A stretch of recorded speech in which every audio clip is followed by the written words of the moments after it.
Salam alaikum salam Mohamed voilà Ali Sidna Mohamed Salim. Alors mesdames, mesdemoiselles et messieurs, fidèles téléspectateurs de Magic Pro, veuillez recevoir la salutation la plus noble au monde qui fait vibrer les cœurs, les âmes et les esprits. Assalamu alaikum wa rahmatullahi wa barakatuh. Alors vous êtes avec le motivateur et motivé Mansa Souleymana Angaramoko Kacha. Alors aujourd'hui, c'est avec un communicateur. Aujourd'hui, nous tenons Ko baby.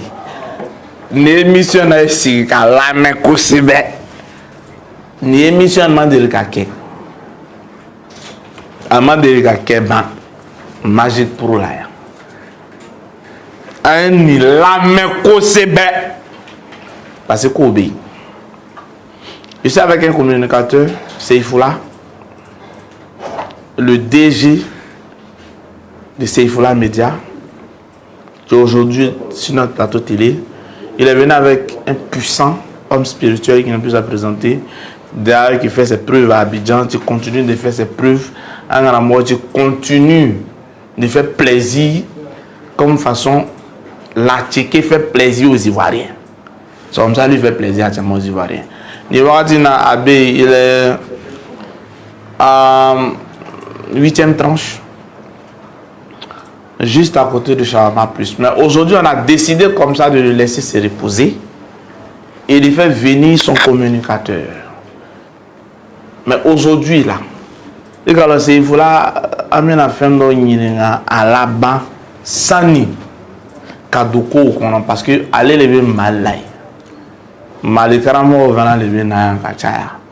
Ama mena malikaramo vana le dara. Olu le beze ka nafuru barake. O le beze ka adamaden banaya o le beze ka adamaden ke nafuru tigiye ka sɔrɔ dɔw bɛ yen ha drakasɔn ka to la dɔw bɛ yen a tiɲɛna o bolo donc comme olu le bɛ Mali la a bɛna dɔ fɔ an ɲɛna o la lui aussi il va nous expliquer un peu la différence entre nafuru baara garijɛgɛ baara mun le ye nafuru baara ye wari yɛlɛma lo wa walma n'o ko terebina ni kiri i bɛ kɛ nafolotigi ye terebina ni kiri b'a sɔrɔ miliyari b'i ka compte la wa walma terebina ni kiri b'a sɔrɔ miliyɔn caman b'i fɛ wa n'Alaw taala sɔnna Seifoula bɛ na o ɲɛfɔ an ɲɛna après ça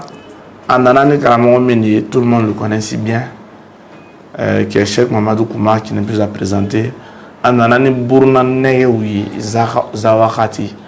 Ananani Mouebatulu, Mouebatulu, elle était forte ni sabou. Tout le monde a vu les preuves de ça. Nere ko mouchen kere mou tabla. Abeno au fanyene katlantu ni anaramo aka wusuna min be wusu 24 heures kono ki ken na furutigi n'Alaw taala sona abeno nyafo anyene. Donc on va dire à Seifoula, salam alaikum. Wa alaikum salam wa rahmatullahi ta'ala wa barakatuh. Alors ça fait plaisir de te recevoir encore une autre fois sur notre plateau télé Magic Pro. Aujourd'hui c'est le responsable de Magic Pro ou responsable de Seifoula Media. Bikobe. Alors Seifoula, d'abord un premier mot au followers de Magic Pro. Ajara eme bela jele fo ka bela jele walimando yani ngado kumana azubla mina shitana rajim bismillahir rahmanir rahim allahumma salli ala muhammad wa ali muhammad meshitana gen kan sin sekele ala towe ka sole muhammadul mustafa kan ashimi makiyu madani ka sole asudu sanma kan na jenyo nyuma be ka fulla se voran be mani malen be ani tungarange be ani mama be kan flan logati la na ka jesul Simna. Alhamdulillah. Alors c'est vrai. Ça n'a même pas de et fait. Et quand on va bien aller. Mourou mais généralement ne kata chemo cheme. Mourou bichegi. Walma mourou bikonondo ni chegi. Mourou teme mediaka malien ou. Il est venu malien les. Il est venu médiatique. Il est venu colon. Comme façon nous venons mettant ta colon. Comment tu expliques Naforotigia? Je vais expliquer ce que tu dis. Il va faire Nafolo Bara. Nafolo Bara. Nafolo Bara. Voilà. Sula diyara n b'i fo k'i waleɲuman dɔn ka kanubaga bɛɛ lajɛlen fo ka Ala fo Sulu dɔnni ye tiɲɛ dɔnni ye wulibali dɔnni ye lakika ye dɔnni bɛ adamaden ɲɛnama k'i bɔ cogo dɔ la k'i kɛ cogo dɔ ye dɔnni m'a kɛ sen fila yɛrɛ y'a ka ɲɛnamaya bɛɛ de kɛ dɔnnibaw kɛrɛfɛ o kɔrɔ ye min ne bɛ dɔnnibaa dɔ de kɔ ni ɲinjuru b'a bolo a se Cherif Chola Bayadara Zulfakar n ka foli bɛ c'est mon guide spirituel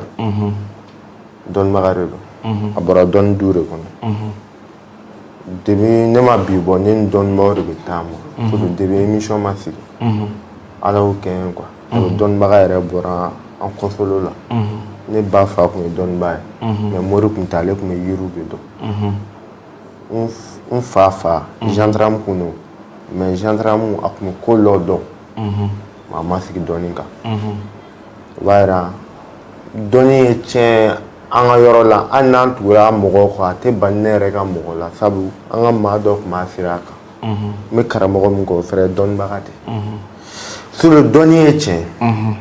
ka maa bɔ cogo dɔ la ka na cogo dɔ la Sulu o ye tiɲɛ mais tiɲɛ n'o cogo di mɔgɔ bɛ explication de la caman b'u yɛrɛ ɲininka tari nafolo baara ye tiɲɛ wa Sulu nafolo baara ye tiɲɛ wulibali o cicogo t'a la mais nafolo baara yɛrɛ ye jumɛn nafolo baara ye tiɲɛ mais nafolo baara ma faamu nafolo baara a ma faamu muru préféra nafolo baara explication ma client min fɛnɛ bɛ taa tan o y'a ka miiriya instauré wale bɛ ka taa nafolo baara o y'a ka miiriya don nafolo baara nin kɔnɔ non nafolo baara ye tiɲɛ Sulu nafolo baara Sulu depuis kiraw tɛmɛnen nafolo baara la kira tɛmɛn'o tile la ɲananw cɛ Nabila Musa a balimakɛ dɔ tun bɛ yen Karuna a ye Ala wele Karuna ye ko Ala ka Karuna sɔn nafolo la Ala ye Karuna sɔn nafolo la wajulukɛlaw b'a la kale ko Karuna ka nafolo kɛsu a ka nafolo tun bɛ mara yɔrɔ min ma a tile tun bɛ kɛ fali wotoro de kɔnɔ tellement a ye sɔrɔ kɛ a ye baganw mara ka nafolomafɛnw sɔrɔ n'a y'a jago a bɛ nafolo sɔrɔ tellement a ka nafolo bon a kuma n'a da sɔgɔ a gogoro n'a a sɔgɔlanw o bɛ mara yɔrɔ min na o bɛ kɛ nafolo o bɛ kɛ fali wotoro de kun dɔnba b'a la kana ni cogo min o b'a yira nafolo baara ye tiɲɛ kira kisi ni nɛɛma b'a ye sallallahu alaihi wasallam a ka sahaba dɔ tun bɛ yen u tun b'a fɔ ko misiri tufani a y'o ye a bɛ misiri kɔnɔ a tun bɛ fini kelen de don a bɛ n'i seli a bɛna fajiri seli kira b'a ye wagati bɛɛ n'a donna misiri kɔnɔ ni seli wagati ni seli banna yanni dugawu ka kuncɛ ale bɛ boli ka bɔ karamɔgɔ y'a fɔ an ye cogo min na don dɔ kira nana lasigi ko ne y'a ye dugawu tɛ kalan e ɲɛna ni dugawu kalan wagati sera e bɛ boli i bɛ bɔ a ko kira fini den kelen de bɛ ne bolo ne bɛna seli misiri la ka boli ka taa so ni karamɔgɔ yɛrɛ ne ma fili saba n tɔgɔ bɛ Salabata bon ale bɛ boli ka taa so n'ale bolila ka taa so fini mali la ale bɛ taa d'a furumuso de ma o fɛnɛ b'a seli n'o fini kelen m'a faamu don dɔ la a nana se kira ma ko kira ko i sigi i tɛ dugawu kɛ n ye wa ne ka se ka kɛ nafolotigi ya kira ko a ma ko Salabata i bɛ cogo min na to ten a ye insisté kira fɛnɛ y'i tɛgɛ jan ka dugawu ɲini Ala fɛ Ala Salabata sɔn nafolo la a nana baden kelen sɔrɔ o nana bugun o ye den dɔ sɔrɔ o fɛnɛ nana bugun ka bugun Salabata nana kɛ waritigiba ye fo ka na limaniya tilaya la mais limaniya tilala la n mago to kuma yɔrɔ la k'a jira dɔrɔn duwawu Ala deli ka kɛ maa i ka nafolo sɔrɔ Sulu o ye tiɲɛ ye wulibali ye hakika mais nafolo baara de ma faamu ko dɔnnibaa de ka walawala nafolo baara ye jumɛn dɔnnibaaw de dɛsɛr'o la parce que dɔnnibaaw de bɛ ka maa don fili kɔnɔ Sulu nafolo baara ye sababu di dɔnnibaa bɛ sababu de baara k'a d'i ma i garisɛgɛ ka se ka dayɛlɛ i tɛ min sɔrɔ o ka se ka sɔrɔ k'a d'i ma nafolo baara tɛ foyi ye Ala de bɛ deli dɔnnibaa b'a kɛ cogo dɔn Ala Sulu nana se ne se fila ye ma ko n ka Ala deli a ye ko n ka deli k'a ye a ka nafolo sɔrɔ Sulu bɛ baara min na a ka se ka sɔrɔ kɛ sulu be ko min kɔnɔ a ka se ka nafolo sɔrɔ a ka se ka ko dɔ dilan a yɛrɛ nafolo baara kɔrɔ ye nin i ka ko ka dayɛlɛ i ka ko dɔ média dun bɛ sulu bolo sulu bɛ émission kɛ mais a ka yɔrɔ tɛ ka marché a nana se ne ma ko ne ka baara kɛ a ka yɔrɔ ka se ka marché ni yɔrɔ dun marchera sulu bɛ nafolo de sɔrɔ e sulu nana se ne ma ala ye kuma na nafolo kan nafolo gindo bɛ yen sulu ne y'a baara ka d'e ma nasi dɔrɔn tɛ nafolo baara ye dɔnniba bɛ kɔlɔsi de ta sisan ala bɛ wele cogo min ala sulu nana se ne ma ko nafolo ka baara a kan ka ala wele tɔ min kɛ sisan sulu o de bɛ dabɔ ni nafolo baara bɛna jaabi e sulu ma a bɛna jaabi ma cogo di sulu i tɛna taa bɔ wari bin ne kan o tɛ nafolo baara dɔn jinɛ tɛna d'i ma wɔkulɔnin t'a di ne t'o si dɔn ne n'o maa ma jɛ mais ne ye min dɔn ani ne bɛ min kan ani ne ye cɛba mun dɔn ani mali dugumakolo ka dɔnnibaba mun bɛ yen n'u balola n'u sara n'u tɔgɔ ye olu tun bɛ min kan sulu ni ne ye min ta n karamɔgɔw da ne k'o de lakali nafolo baara ni sulu ni ne y'a baara e ye médiatigi ye sulu e ye émission dɔ sigi sen kan mun bɛna kɛ dawula bɛna don émission na émission ko bɛna diya ma ye e sulu bɛna sponsor sɔrɔ sponsor bɛna sɔrɔ émission bɛna kanu mɔgɔ b'i wele o b'i ladiya mɔgɔ b'i wele o bɛ wari d'i ma mɔgɔ b'i wele sulu n'i kanu n kɛra i ka émission parrain n kɛra i ka émission sponsor ye sulu ni mɔgɔ bɛ fɛn fɛn na ne kiri jigi ye sulu ne ka baara jaabira a ma jaabi o jaabira i ka média bɛna lakodɔn i bɛna contrat bɔ sɔrɔ i b'a ye i ka ko bɛna lakodɔn hali ni jamana ko dɔ bɛna kɛ i b'a ye i ka média bɛ exposé k'a lajɛ k'a fɔ ko Manji Pro filɛ k'a sulen don wagati la ko a bɛ se k'a wele se bɛ jamanadenw ka se ka image ye k'a lafiya parce que a sulen don a bɛ lamɛn alors que baara jaabi de don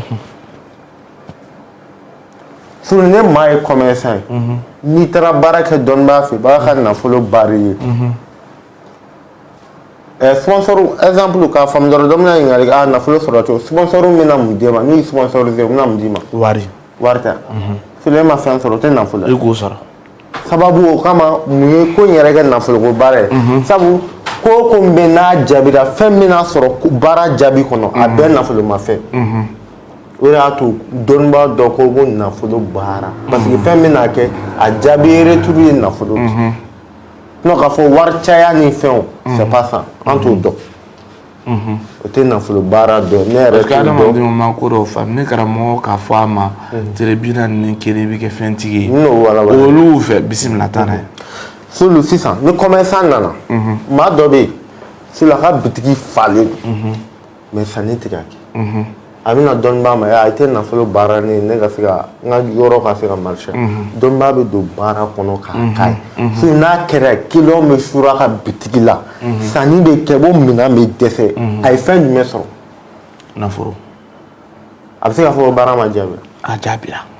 sulu ni nafolo baara jaabira sulu bolo produit dɔ bɛ nin iPhone bɛ feere an ka kɛ sisan ne ta ye 10 Pro Max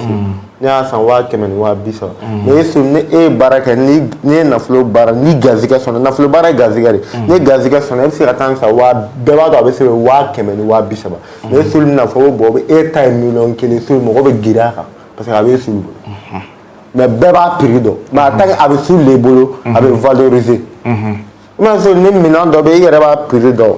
ni bazin i bɛ taa sɔrɔ an ka nin kɛ bazin ye 100 filɛ mais n'a e b'a dɔn 100 ne b'a dɔn 100 mais gazigɛ ɲumantigi dɔ n'a gazigɛ ka ɲi ale b'a san 100 a bɛ taa bila bitigi dɔ kɔnɔ k'a bitigi k'a labɛn ka ɲa k'a fɔ ko 50 mɔgɔ bɛ taa san mais i b'a dɔn 100 fɛn don caman bɛ o bɛ kɛ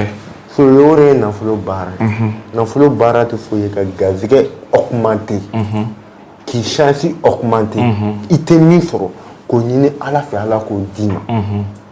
non mɔgɔ b'a fɔ baara de bɛ ko mɔgɔ ka nafoloko baara to yen fo ka taa baara kɛ ko nafoloko de k'a faamu nafoloko baara tɛ wari ɲɛnama ye nafolo baara ye sababu sulu baara ye wari ɲini fɛn minɛn de mais baara tɛ wari di ma n tɔra ne bɛ ka kuma baara tɛ wari di maa ma baara ye wari ɲini minɛn de wari ɲini minɛn o ye baara de mais baara tɛ wari se maa ma fɛn min wari se maa ma ye gazigɛ de faut que garijɛgɛ le jama Sinon, baratere. Dobe barake. Ba gazige mai. Et seulement, il y a un petit fa.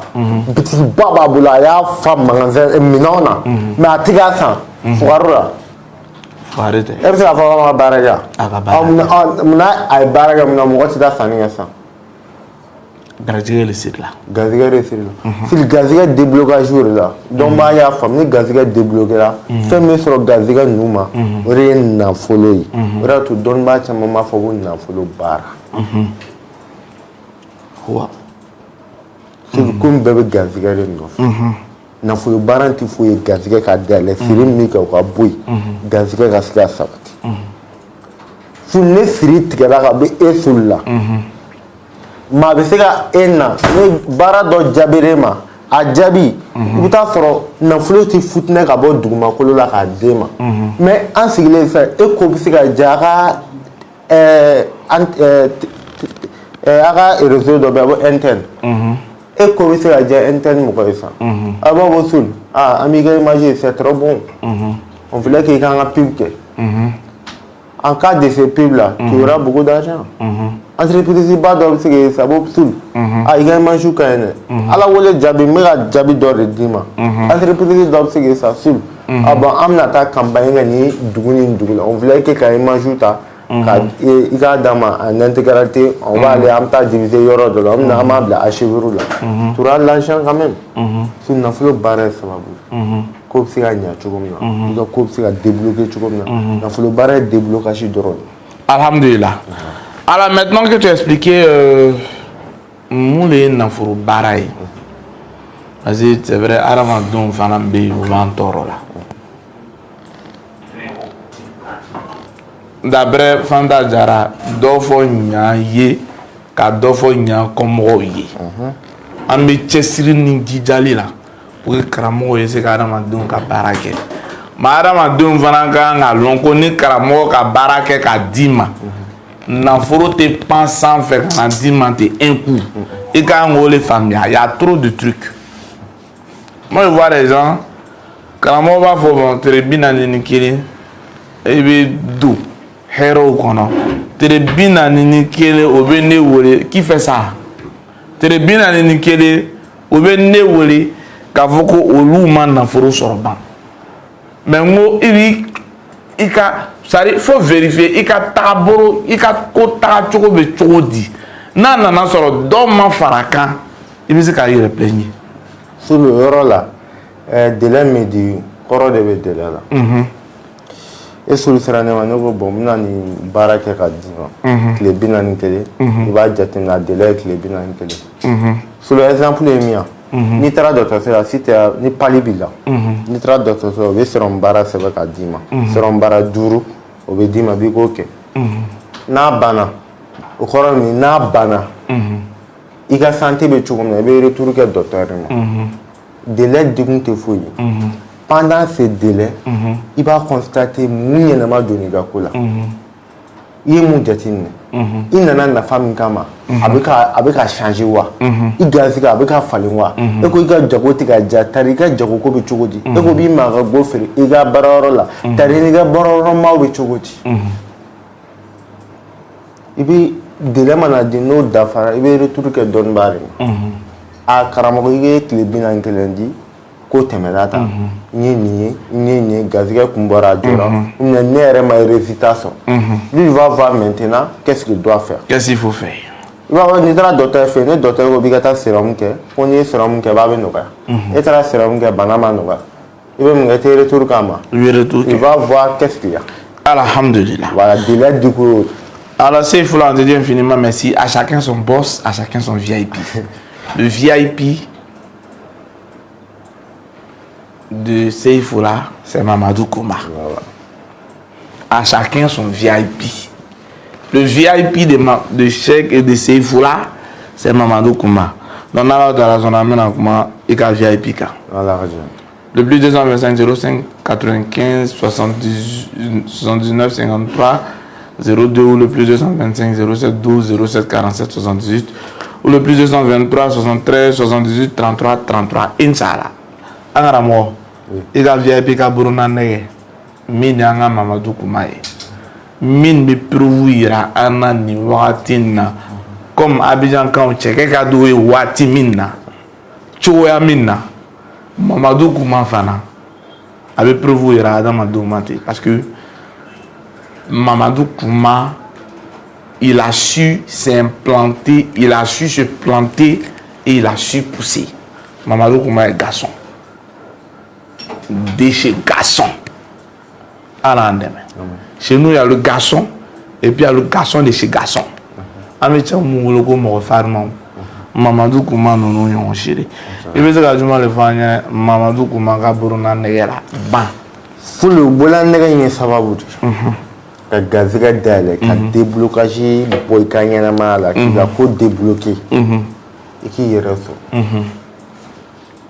Parce que là ni dorbe do bagi kono no re ala delle. Ala gaziga di kasama ala kasa tanga ala kasa bonogola ala kasa teta olu gino re be labe ibe jemba ko baki ko be ma tigala gino do re bala la ni do re be bagila ma ite jema sa shi je on ma bagi do atigala mo yeba ma yoro son président bagi ba atigala na bodum na président me bodum tabu mi mala sendo re bala ni gino sul atang no abitia la bagi tabo gansano la indore be bakila bagi te parel kala gino dore bala sul atang na bi tigala ala del doro ala kasa sonna fulola bagi ga glanga gino bi tigala wato wara atang na bi tigala la ni ma ala bolo abe sabati ko jati ba fa masa solo manaka force aka fanga aka galanga be ko noro be bakire Masa Solomana ka kira beka kira fanga be ko bakiri domna ya bo ka kira chena atara ko domna chena bagi sigira ma domna sigira ma sala wara gino bari bakiri bagi nglane be ni gaziga yere sura Allah ka siga nyene ma du ka kula parce que ni woleli kera to di ba to beta la bon mi ke siditikana la bon mi ke ikanyena ma ko chugula o ko fe ala deli nga ke gaziga sira la mi za wakati baki o be bara hadu tikala so na duri tikala ite bo war bineka jinat na dima woklot na dima war gaziga ko me dele ala fi sababu dele jenoro ala bo dele fi son na fulula sabu nyena ma ele sababu so la gaba fo san nene bora nene te ga yoro do ne be GPS kala ka mobile bolibo ka se ima bon na fulo GPS le be bakila sulu nabi tigala ala delleru ala bi guide kan ga foro ke yoro na ala bi guide ki lo siraka ala bi guido ko to lu siraka ala rebe na fulo guide kan ga siraka sulu sababu telema abara la ne era en 2021 ngafi 2021 na don domina jina mana waati ne ma boklo mana dine ma ayana asiri tigala na baro dine ma se fulani ke ka ta blan dona ne ya kenye figi kleta aninani ma do be full jen fo te soro sababu te naam an ne sera bi sababu ro ma o ka en ne fla camera de a sababu o kama sababu borani ala ne gaziga na folo mugu dola a wakati de bala kan dama de ga me naam mais muya kara sababu bakin ne naam suru ma sigata ale be mi da soro ne ba ta ne be wa mu soro do ba ta jombe ni gaziga ro na daba kun te do wara ka gaziga nyene ma di me be jem bara mina iga siga no bo iga siga abara to no so jem bara mina ko ro ko hal ni be commerçant i be couturier i be député i be maire i be barake administration na chauffeur le bi bebe sikota sulu jem be mo gaziga la jem be mo gaziga sulu ne gaziga soro shi be gaziga ko ne gaziga soro sulu muso mama ko sulu den gaziga jenuma soro gaziga sulu ne ma yare de gaziga sawari su gaziga folo ala ki dan kan ni ye jiye wono o gaziga premier e folo na gaziga flana so ani ma baraka jewo ne be balu ani ma baraka yana ma khono ibe mindu ibo soro ko du fini mando ni fon e ko ware i b'o dun hali ni dɔ b'i balo ka tila k'i kunna da mais i da balo i b'a sɔrɔ b'o kɛ t'i sa ala kalelo quoi solo garisɛgɛ sabanan gulonnen de don ka gulon i m'a ye solo bɛ wulikajɔ bɛɛ la ka baara kɛ i ka wari sɔrɔ nin fana bɛ wulikajɔ bɛɛ la a ka baara sɔrɔ o de y'a to maa ka cɛsiri de b'o d'i ma sisan cɛsiri kɛtɔla ni ala wele min kɛ k'a d'i ma solo o de garisɛgɛ sabanan o de ye diɲɛ bɛɛ bila baara la o de bɛ ka bɛɛ bila wulikajɔ la cɛ bɛ ka boli muso bɛ ka boli nafolo nɔfɛ sabu o de ye garisɛgɛ sabanan ye maa foyi t'o sɔrɔ n'i ka cɛsiri tɛ la garisɛgɛ ni saba de cɛsiri in fɛnɛ a t'e sɔrɔ n'ala de tɛ ala yɛrɛ de ko so la a ye n deli a ye ne deli ne ala b'a sɔn ala yɛrɛ ko b'a ye n deli ne ala de ye ko bɛɛ n bɛna baara de ko bɛɛ i bɛ baara kɛ i kana ala deli mais ala yɛrɛ ko b'a ye n deli garisɛgɛ bɛ ala de bolo so ala bɛ maa dɔ da ɲɛnɛmaya bɛɛ a man kan ka fɛn sɔrɔ mɔgɔ dɔ dacogo la de b'a a ka ɲɛnɛmaya bɛɛ ala m'a da fɛn tigɛ a kan mais ala bɛ deli ala bɛ sɔn a bɛ fɛn sɔrɔ so ala bɛ se ka dɔ da a garisɛgɛ yɛrɛ kasa tigɛ fɛn diɲɛ kɔnɔ mais n'ala b'a fɛ a bɛ se ka se wagati min ko mais nin kama ala tɔgɔ min b'a la ala bɛ sɔn ka ɲini a la parce que o b'a jaabi o kɔrɔmasuru ye min nabila musa kisi ni nɛɛma b'a ye kira dɔ de don dɔ muso dɔ delila ka taa se nabila musa ma ko nabila musa a fɔ ala ye ko ne mago bɛ den na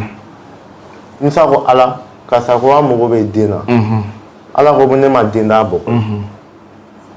la ko den t'a bɔgɔ la musa nana fa muso ye wala ko bɔ den t'i bɔgɔ la